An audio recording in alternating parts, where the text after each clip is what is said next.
outside our gate. And what does this mean for graduation? We will continue with graduation. It was a very tough decision to make. This was the last day of graduation practice because South Fork High School was scheduled to have their graduation this evening. We're going to have the graduation. It will naturally take on a much more somber tone than it probably would have as a milestone celebration for our seniors, but we want to be respectful of the student that tragically lost his life this morning and demonstrate our care and empathy for his family, friends, teachers, everybody that knew and loved him. Does, sorry. Go ahead, no, go ahead.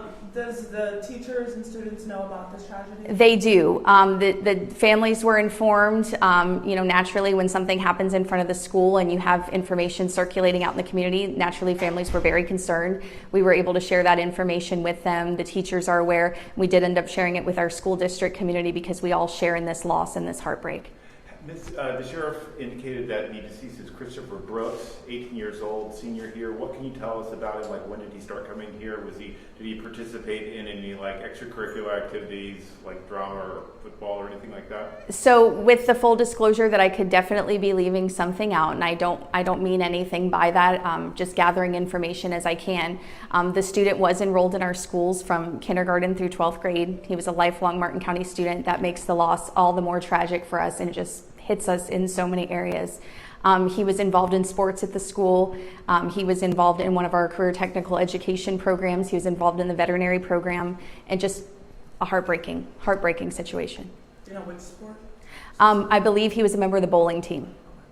Is there any, I don't know, whether it's a memorial or a special moment of silence or anything that you guys have planned as a school district so far? I know it's early. So we're still in the planning process. Our goal this morning was to support our faculty and staff here at South Fork High School, our graduating seniors as they came to do their final graduation practice. When something tragic like this happens right in front of the school, naturally some of them may have seen the accident, the aftermath of the accident with the police and the medical staff. So our goal this morning was to make sure that we had counseling available to everyone. We will continue to have that. We have psychologists and social workers on site who are working with staff and families. That will continue to occur in the coming days. I know that we're going to have some support from one of the local churches here at graduation tonight. That's very important for us to have.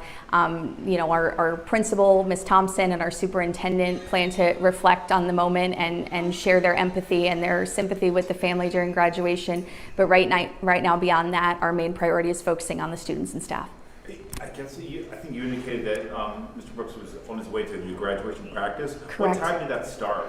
I don't have the exact time. I can get that for you. It usually, every year the seniors come in for several days before graduation to make sure that they know how the flow is going to go and do the procession with shaking hands with the principal and knowing when the speeches are going to be. It usually starts before the school day starts. So it would have been sometime before the first bell rang for the underclassmen. And when does the first bell ring for the underclassmen? I believe it's around 8:30, 8:40.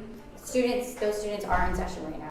The school is in session, yes. A lot of our seniors, after they finish graduation practice, they do go home for the day because their school year is over. They have one milestone left to do, and that's to graduate from this campus. So they were here this morning for graduation practice. Those that needed support, needed someone to speak to, needed comfort from their friends, and the staff here, many of them are still lingering, getting the support from our social workers and psychologists. To follow up with that question, the sheriff had told us that one of his best friends was actually one of the first ones on scene.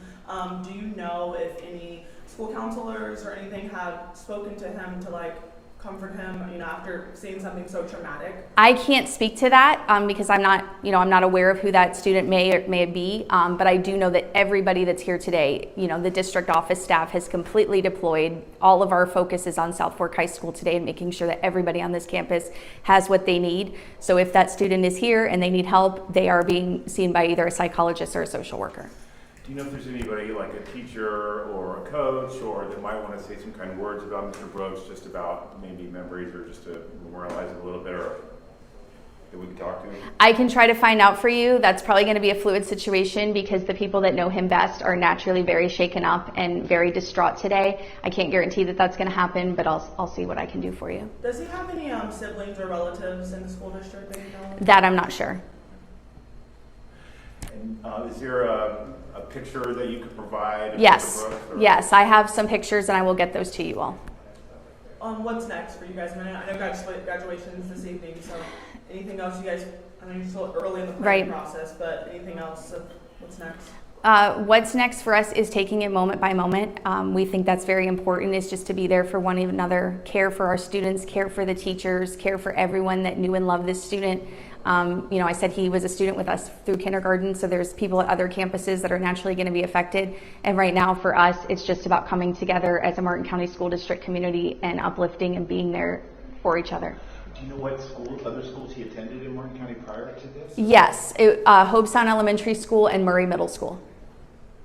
Any last words you want to say just regarding, the sheriff was saying how, this is a piece of showing how fragile life is. Like, anything you want to say just of like how short life can be? I would echo, what you just relayed that the sheriff said. It's just like, when I say it's unfathomable, it's just, our hearts are broken.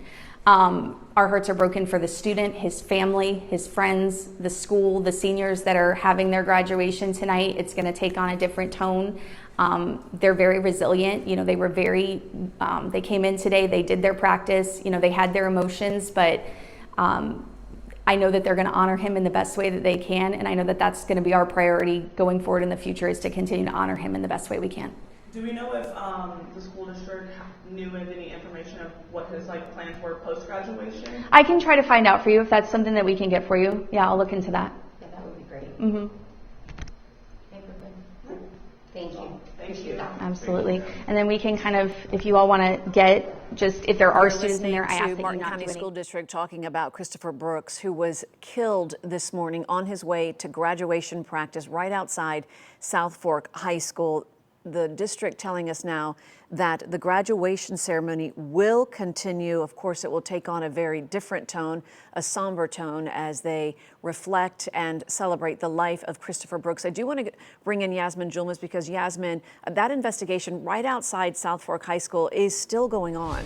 Yes, and the intersection will likely be closed for hours. Tiffany, the crash happened around 8:30 this morning. We heard from the Martin County Sheriff's Office earlier today that right around that time, unfortunately, Christopher Brooks hit a dump truck, rear-ended a dump truck, and died on impact. And so you're seeing on Southwest Pratt Whitney Road here still some delays in the area. The sheriff said that there are cars who have been stopped there since this morning, as this intersection is closed, and this intersection is right where South Fork High School is, right at the entryway, as that's off of Southwest Bulldog Way this morning. So please continue to avoid the area. We'll continue to keep you updated on both the traffic impacts and any plans from the district and the ongoing Sheriff's Office investigation. Tiffany. All right, Yasmin, thank you. It is just so heartbreaking. Christopher was a lifelong Martin County student. He went to Hobestown Elementary, Murray Middle, and then South Fork High School, where he was part of the career technical program, the veterinarian program. He was on the bowling team. We do understand that counseling is available. If you have a student at South Fork High School, there are counselors, there are psychologists there on campus for your student.